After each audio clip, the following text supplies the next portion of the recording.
Je m'appelle Didier, j'ai 53 ans. Je suis marié, j'ai 3 garçons. Je suis associé avec Gérard, mon frère. On est producteur de lait.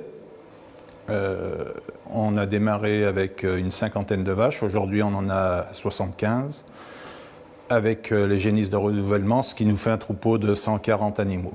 On est en race Montbéliarde à 100%. Depuis toujours. Mon père a toujours été en Montbéliarde et c'est une race qui me plaît. Ça a été très difficile, du lait qui se vend en dessous du prix de revient et forcément vous avez des dettes, vous avez un compte en négatif et tous les matins vous vous posez la question comment on va faire. Comme toute la vie de producteur, on avait des hauts et des bas, mais en 2016, on était lâché par un concours de circonstances qui fait que notre litre de lait était payé 21 centimes. Voilà. Et 21 centimes, il manque à peu près 120 € par jour par personne, et c'est très très compliqué. Avant C'est qui le patron, la situation, on était en train de se poser la question carrément d'arrêter la production laitière. Les derniers temps, c'était vendre des vaches pour payer des factures. On en était là. Donc, au bout d'un moment, on est à la fois agriculteur, mais en même temps chef d'entreprise. Donc, on doit prendre des décisions parfois radicales. Et là, on était en train de se les poser.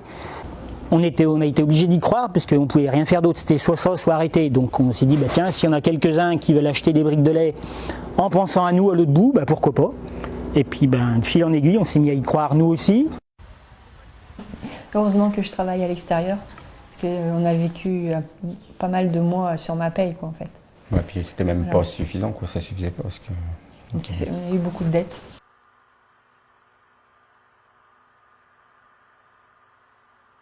Aujourd'hui, je pense que cette initiative C'est qui le patron, ça a permis de remettre les cartes sur la table et puis de montrer que le producteur pouvait gagner sa vie, pouvait avoir un niveau de rémunération suffisant sans que le consommateur ait un surcoût énorme sur son budget. On est entre 4 € et 4,50 € de surcoût annuel par rapport à un lait standard, quoi. Donc c'est à l'échelle d'un budget sur une année, ça représente rien, quoi. Voilà. Et ça pour permettre à des familles de vivre. Donc on parle de solidarité, je pense que c'est la première des solidarités, quoi.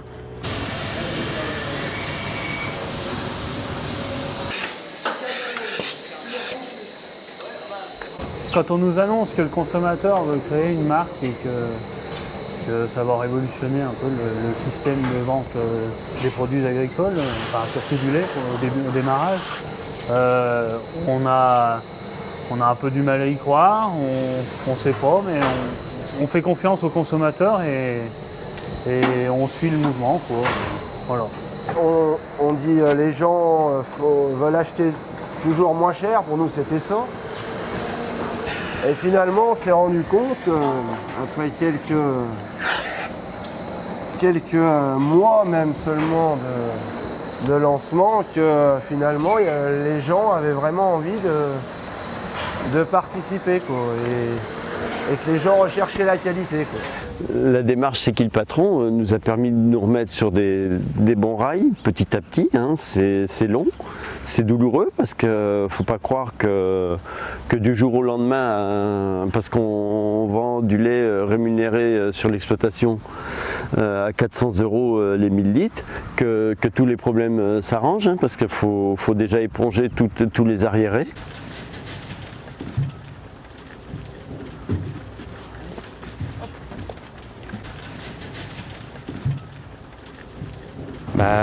C'est quand les consommateurs décident d'un cahier des charges.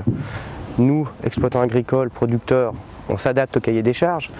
Mais entre le fait de le dire sur Internet, d'avoir ça, et le fait d'acheter le lait après, il y avait un pas. Et nous, quand on est rentré dans le cahier des charges, en fait, on ne savait pas si le consommateur allait faire le pas d'acheter le produit. Il nous a dit qu'il voulait le produit, qu'il voulait ce type de produit, qu'il était prêt à payer cette somme. Mais de là à aller l'acheter, on ne savait pas. Et on voit qu'au bout de 3 ans après, les volumes continuent à augmenter, donc le consommateur a respecté ce qu'il a dit. Et c'est ça le plus beau dans cette histoire.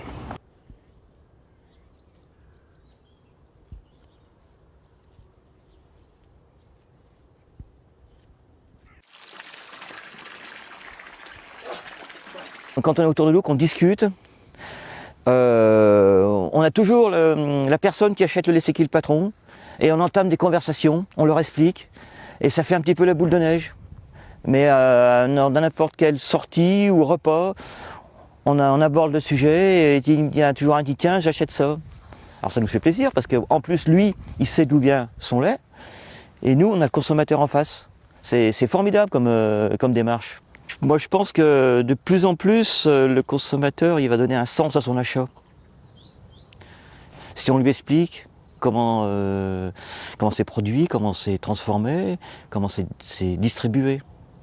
Il n'y a plus, j'allais dire, le cloisonnement producteur, consommateur qui a été mis en place par la grande distribution.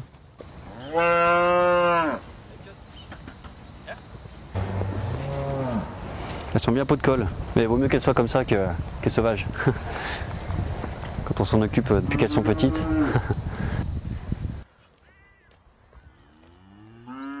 Lors des animations, quand j'avais été à Châtillon, sur la foire de Châtillon, j'avais été au Carrefour à Écueilly aussi. Mais c'est vrai que c'est un plaisir de rencontrer les consommateurs qui en consomment ou d'autres consommateurs qui nous posent des questions, qui pensent pas forcément qu'on est vraiment des producteurs. Parce que il y en a certains qui doivent se dire il y a une entourloupe là, c'est le distributeur qui paye des gens pour qu'ils fassent ça, mais non, c'est vraiment nous quoi. Et c'est vrai que avec la vie plus confortable qu'on a aujourd'hui, c'est quand même plus agréable de pouvoir aller échanger avec le consommateur dans le magasin carrément. Il y a 3 ans de là, on n'aurait pas du tout pensé ça quoi. C'est intéressant d'aller à la rencontre du consommateur, oui, tout à fait, parce que c'est grâce à eux si on en est là quoi. Il m'est arrivé quelquefois d'être à la caisse d'un magasin et puis d'être avec des gens devant qui avaient acheté notre lait, donc je les ai remerciés. Point de vue consommateur, en leur disant que mon mari fabriquait ce lait et que c'était gentil d'acheter ce lait quoi. Donc ça donnait une petite conversation assez sympathique. Puis nous sommes allés visiter l'entreprise, l'usine qui fabrique les briques et moi personnellement j'étais fière que ce soit le lait de mon mari qui... Entre autres, pas tout ça. Mais voilà, les chaînes avec les boîtes de lait C'est qui le patron, ça fait plaisir.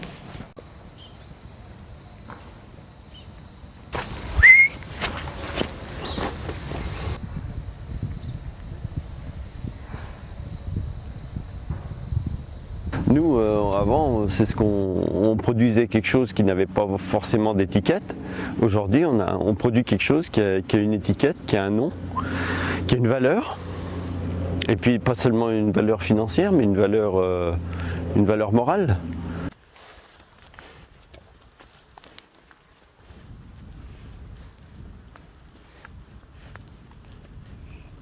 C'était une sorte de fierté parce qu'on s'est dit enfin les consommateurs ils jouent le jeu de nous acheter notre lait au bon prix. En plus ça représente que 4 € par an et par personne, donc on se dit oui, ils sont prêts à le mettre, à nous aider, donc je pense qu'ils voient aussi un avenir dans le métier d'agriculteur.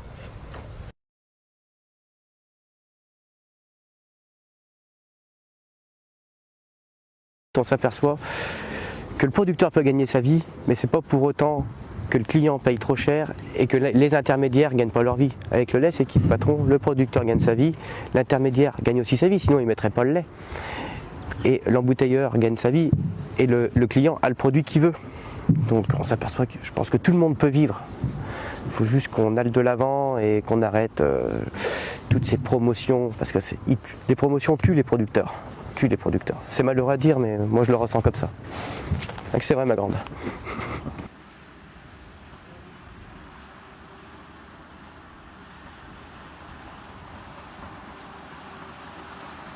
Bon, là c'était de l'ensilage d'épis, on ramasse que la panouille, qu'elle est moulée, qu'elle est broyée avec l'ensileuse et on la met en silo. Et après on attend la fermentation pour donner aux vaches.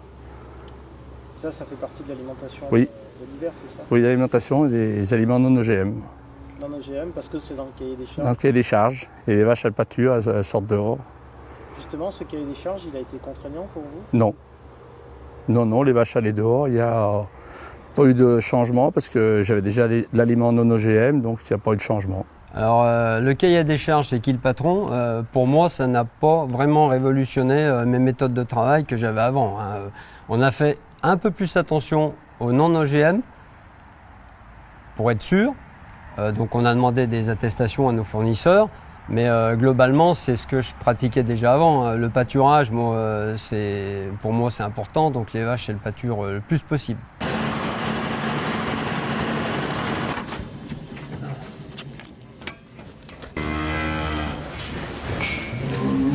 C'est qui le patron? Oui, c'est clair que depuis le début, ça nous a aidé moralement. La première chose, c'est moralement, parce que c'est vraiment, ça nous a vraiment remonté le moral de savoir qu'on ne travaillait pas pour rien. Et financièrement, bah oui, bien sûr, ça c'est sûr, mais pour profiter de la famille, mais beaucoup parce qu'on a gagné du temps grâce aux investissements, et ça nous a aussi permis de faire des investissements qui permettent d'avoir un bien-être pour moi, mais aussi pour les animaux. C'est-à-dire que le consommateur, quelque part, en achetant son lait un petit peu plus cher, il permet d'améliorer le bien-être des animaux, ça c'est sûr. Parce qu'on fait des bâtiments comme celui-ci qui sont très confortables pour les animaux, quoi. J'ai mis vraiment l'accent sur le bien-être l'été, parce qu'aujourd'hui les vaches souffrent plus du chaud que du froid. Donc j'ai fait un bâtiment isolé en toiture, avec des ouvertures pour aérer, quoi. Donc c'est vrai que l'été, c'est vraiment appréciable, quoi. C'est qui le patron m'a vraiment aidé à faire ça finalement, parce que, je veux dire, si on n'avait pas eu un prix du lait rémunérateur, j'aurais peut-être pas mis des options pour le bien-être de mes animaux, quoi. Pour mon bien-être à moi, mais aussi pour le bien-être des animaux.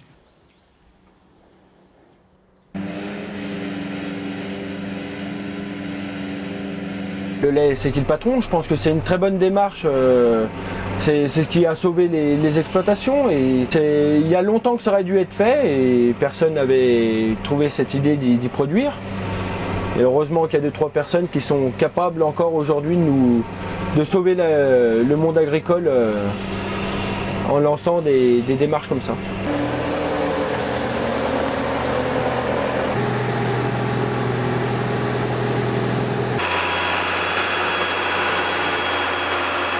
On a 1 million de litres de lait à produire en quota, pour C'est qui le patron.